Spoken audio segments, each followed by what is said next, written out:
Je vous salue tous dans le précieux nom de notre Seigneur et Sauveur Jésus-Christ. Il est le Dieu tout-puissant, le Dieu vivant, il est le Dieu véritable.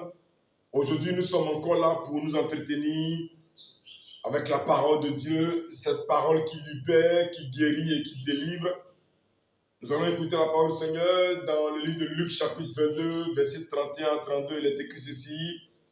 Le Seigneur dit, Simon, Simon, Satan vous a réclamé pour vous cribler comme le froment. Mais j'ai prié pour toi afin que ta foi ne défaille point. Et toi, quand tu seras converti, affermis tes frères. Amen. Alors le Seigneur est en train de nous faire comprendre une vérité biblique. C'est la vérité de la réclamation. Donc notre sujet aujourd'hui, c'est que faire devant les réclamations. Que faire devant les réclamations sataniques? Que faire devant les réclamations démoniaques? Que faire devant les réclamations de la sorcellerie? C'est quoi la réclamation? La réclamation vient du verbe réclamer. Réclamer, c'est quoi? Réclamer, c'est demander avec insistance. Réclamer, c'est demander ce qu'on estime être pour nous, ce qu'on estime nous appartenir en droit ou de droit. C'est ça, réclamer. Quand quelqu'un qui a pris quelque chose qui t'appartient et que la personne promet de rendre cette chose à tel jour où la personne ne vient pas à donner, tu vas réclamer la chose qui te revient. Parce que c'est pour toi. Donc, cette chose t'appartient, donc tu la réclames. Tu réclames ton objet. Tu réclames ton argent. Donc, tu veux reprendre ton bien. Tu veux reprendre ta possession. Et c'est ce que le Seigneur est en train de faire comprendre à Pierre et aux autres et à nous tous qui sommes parvenus jusqu'à ce jour.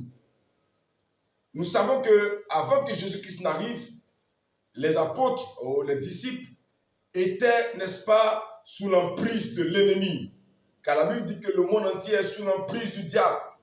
Le monde entier règne sous l'empire du diable. Et le Dieu de ce siècle, c'est Satan, le diable, l'accusateur, le calomniateur, le destructeur, l'ennemi, l'adversaire, le blasphémateur. C'est lui. Et donc les disciples étant sous son emprise, ils ont vu Jésus venir, la lumière est arrivée, le salut est arrivé, le sauveur est arrivé et ils ont accepté de marcher avec lui. Donc, de facto, ils deviennent maintenant fils de Jésus, dépendants de Dieu, sous la coupole de Jésus, sous l'autorité de Jésus. Et Jésus a dit dans Jean 17 que ce que tu m'as donné, je n'ai perdu aucun d'eux. Donc, Dieu a donné les disciples à Jésus. Donc, ils appartenaient désormais à Jésus. Ah, mais ce n'est pas du goût de Satan. Satan n'est pas content. Voilà pourquoi Satan veut que les disciples qui étaient avec lui avant, les disciples qui étaient, n'est-ce pas, sous la loi du péché, sous la loi de la mort, reviennent sous sa dépendance, sous son autorité. Et donc pour ça, il est prêt à tout. Et qu'est-ce qu'il fait des hommes? Le diable ne vient que pour dérober, détruire, égorger, selon Jean 10, verset 10. C'est, n'est-ce pas, l'ennemi qui détruit, qui fait du mal aux gens. Or, Jésus est venu afin que les brebis aient la vie. Jésus est venu afin que tu aies la vie, que tu sois sauvé, que tu sois dans l'abondance. Voilà pourquoi je vais t'inviter à l'accepter si tu n'as pas encore accepté, car c'est le meilleur. C'est le Seigneur, le sauveur de l'humanité. Il est mort sans péché afin que tu sois, n'est-ce pas, sauvé. Accepte Jésus et tu as la vie éternelle. Donc Jésus dit, Satan vous a réclamé, Jésus leur donne l'information. Satan vous réclame. Il veut que vous reveniez à lui pour vous cribler comme le froment, pour perturber votre vie, pour vous détruire, pour vous mettre dans la folie, pour vous mettre dans les troubles, pour vous mettre sous tension dans les problèmes. Mais je suis venu pour que vous ayez la vie. Et ce qui est intéressant, il dit, mais, il y a une opposition. Il y a une opposition entre la réclamation et ce que Jésus va faire. Jésus est la lumière du monde. Il dit, Satan vous a réclamé, mais j'ai fait quoi? J'ai prié pour toi. Mon frère et ma soeur, Satan réclame tout le monde. Je vous dis en même temps, je vous donne l'information. Ce n'est pas pour vous effrayer, mais c'est pour vous donner l'information. Ceux qui ont accepté Jésus, Satan les réclame. Mais ceux qui n'ont pas accepté Jésus, il n'a pas besoin de les réclamer parce qu'ils lui appartiennent. Ceux-là appartiennent à Satan. Ceux-là sont dans le camp de l'ennemi. Mais nous qui avons accepté Jésus, nous sommes de Dieu. La Bible dit que, mais à tous ceux qui l'ont reçu, à ceux qui croient en son nom, Jean 1, verset 12, la parole a donné le pouvoir de devenir enfants de Dieu. La Bible dit que lesquels sont nés non du sang, ni de la chair, ni de la volonté de l'homme, mais nous sommes nés de Dieu, au verset 13. Donc nous sommes de Dieu. 1 Jean chapitre 4 dit quoi? Nous sommes de Dieu. Alléluia. Donc ceux qui ont accepté Jésus sont de Dieu. Et le diable les réclame. C'est quoi la réclamation? Prenons cette image d'une femme. Une femme qui va consulter pour avoir un enfant, qui va voir les devins, qui va voir les féticheurs, les marabouts pour avoir un enfant. Les féticheurs, les marabouts l'envoient au bord de l'eau pour faire des rituels. Quelque temps après, la femme est enceinte. Et la femme se doit d'aller au marigot, à la rivière, pour aller faire des sacrifices, des libations, pour dire merci aux esprits des eaux, aux démons des eaux. Les esprits des eaux et les démons des eaux, c'est les mêmes. C'est les mêmes. C'est les agents du diable. Et la femme, elle va régulièrement pour aller faire, n'est-ce pas, les rituels, les sacrifices. Et l'enfant grandit. Et selon les clauses du contrat, l'enfant ou les enfants sont censés aller régulièrement dire merci aux esprits des eaux. Si l'enfant ne fait pas cela, ou si la mère qui le faisait arrête de le faire, les esprits des eaux vont réclamer l'enfant qu'elle avait eu à la suite des rituels qu'elle a fait. C'est ce qu'on appelle la réclamation. Vous voyez un peu? Donc, ce qui fait qu'il y a une menace de mort contre les enfants, contre la mère, contre les enfants. Régulièrement, elle s'est en train de voir les féticheurs, les esprits qui sont, n'est-ce pas, à la base de son enfantement, et ainsi de suite. Et c'est ça qu'on appelle la réclamation. Donc, on comprend déjà que pour quelqu'un qui n'est pas allé voir les esprits des autres pour avoir un enfant, il n'a pas un problème de réclamation au niveau de ses enfants. Donc, chaque famille, dû au fait des parents ou de soi-même ou de l'individu lui-même, a un gros problème de réclamation démoniaque et satanique. Ça, c'est des choses que nous devons savoir afin d'être avertis et de rester connectés au Seigneur. C'est ça qu'on appelle la réclamation. Vous allez voir par exemple ce qu'un père a vécu. Ses enfants, n'est-ce pas, vivent ces choses-là. Un père a été adultère, il a divorcé, son fils aussi, même malgré qu'il a accepté Jésus, malgré qu'il est dans le Seigneur, il se trouve bizarrement être adultère, il se trouve bizarrement en train de divorcer. Et c'est ça qu'on appelle la réclamation. Un homme de Dieu racontait l'histoire d'un de ses responsables d'église qui était venu le voir pour lui dire, pasteur, voilà, je suis venu te voir pour demander pardon à Dieu pour que tu puisses m'aider dans la prière. Voilà, quand j'étais encore jeune avec mon père, j'ai beaucoup fait palabre à mon père. J'ai beaucoup fait palabre à mon père parce que mon père brisait le cœur de ma mère. Mon père trompait ma mère régulièrement sans gêne. Il vivait vraiment dans l'adultère, il vivait dans le péché sexuel et c'était répété, ainsi de suite. Et j'ai beaucoup fait palabre à mon père parce que je trouvais que mon père exagérait, c'était pas normal de faire ces choses-là. Mais aujourd'hui, je te dis que si mon père vivait, il allait vraiment me maudire. Parce que ce que je lui ai reproché, c'est la même chose que je suis en train de vivre actuellement, pasteur. Vous voyez un peu? Donc, les esprits des eaux, les esprits d'adultère et d'impudicité, qui ont fatigué son père, qui ont peut-être fatigué son grand-père, sont en train de le réclamer dans le péché sexuel. Et c'est ce qui se passe. Et c'est ce que le Seigneur veut nous faire comprendre en parlant à Pierre. Il nous parlait ici aujourd'hui. Donc vous comprenez un peu. Il y a une réclamation.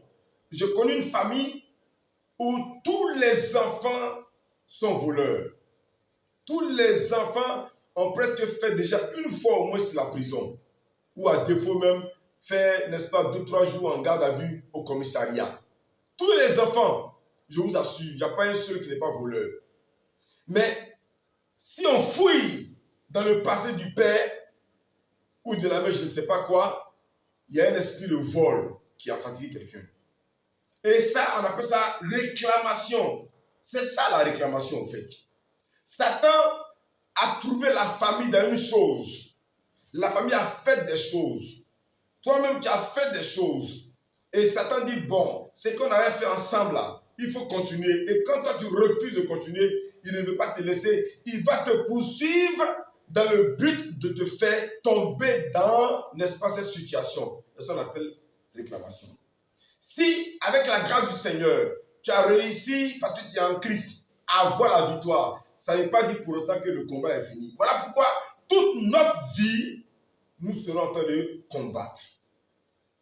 Un homme a approché un pasteur pour dire, pasteur, prie pour moi, afin que je n'ai plus de combat.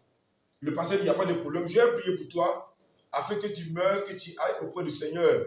Et à ce moment-là, tu n'auras plus de combat. Parce que chaque fois, toute fois que nous sommes sur cette terre, nous allons avoir des combats. Nous allons mener des combats. Ce ne sera pas facile, mais nous allons triompher. Vous voyez un peu, quand Jésus a été tenté par Satan, qu'est-ce qui se passe? Qu'est-ce que la Bible nous dit? Qu'est-ce que la Bible nous apprend dans Luc chapitre 4, verset 13? Il est écrit ceci, que je lis la parole du Seigneur. Après l'avoir tenté de plusieurs manières, le diable, n'est-ce pas, s'éloignait de lui jusqu'à un moment favorable.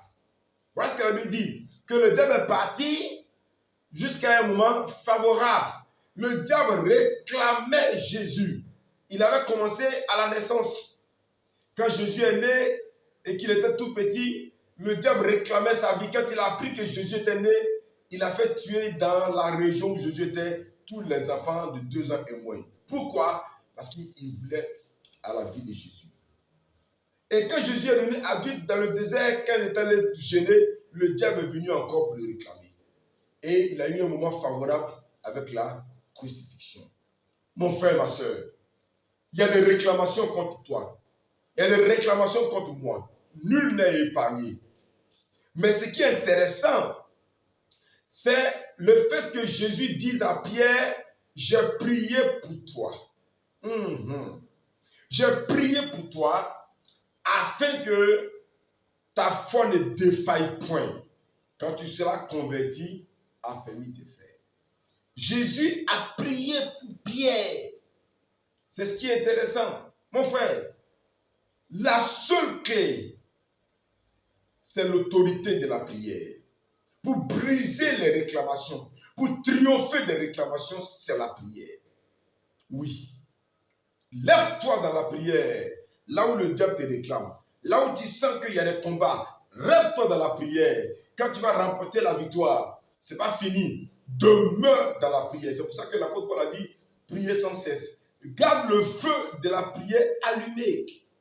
Prier sans cesse, ça veut dire de garder le feu de la prière allumé. Persévère dans la prière. Combat le bon combat de la foi. Domine et triomphe devant les réclamations. Regardez ce que le Seigneur a dit à Caïn. Le péché est couché à ta porte et ses désirs se portent vers toi. Dieu a bien dit à Caïn que non, le péché est couché à ta porte, il fait le guet, il t'attend. Il est là, il attend. Ses désirs se portent vers toi. C'est ça la réclamation. Les désirs de Satan se portent vers nous. Il nous envie. Donc il nous quête. Ses désirs. Il nous cherche. Il cherche une occasion favorable.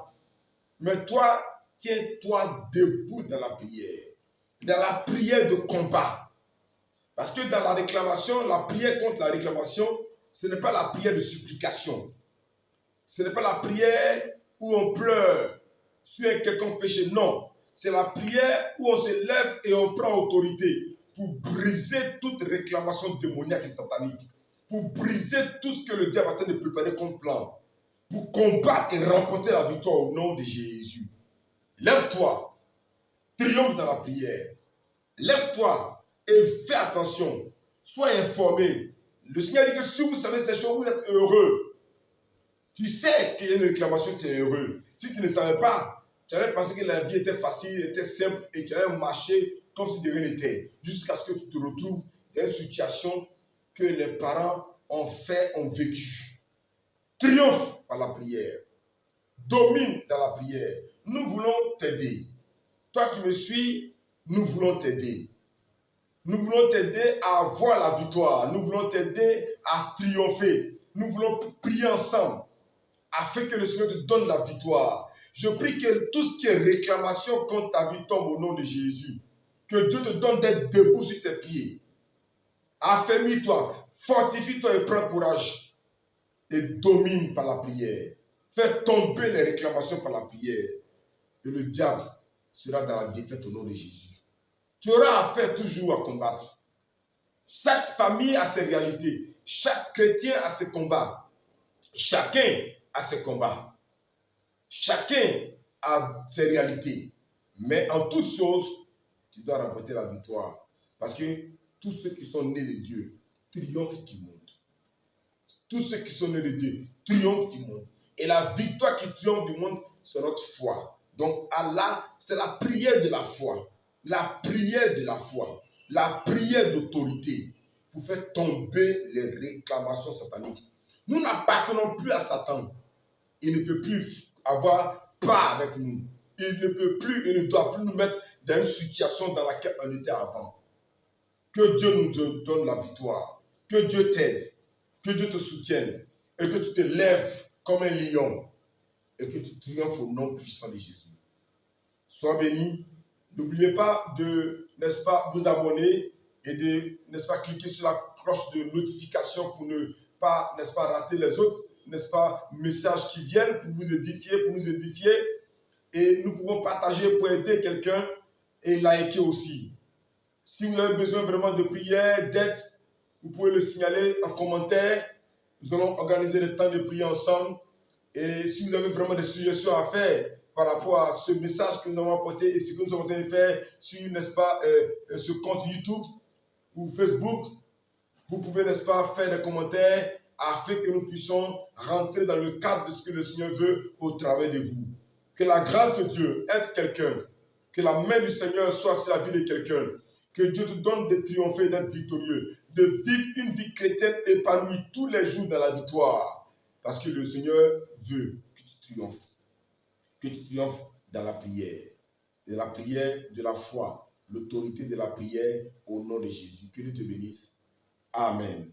Shalom, shalom, que la grâce de repose sur vous. À bientôt. Amen.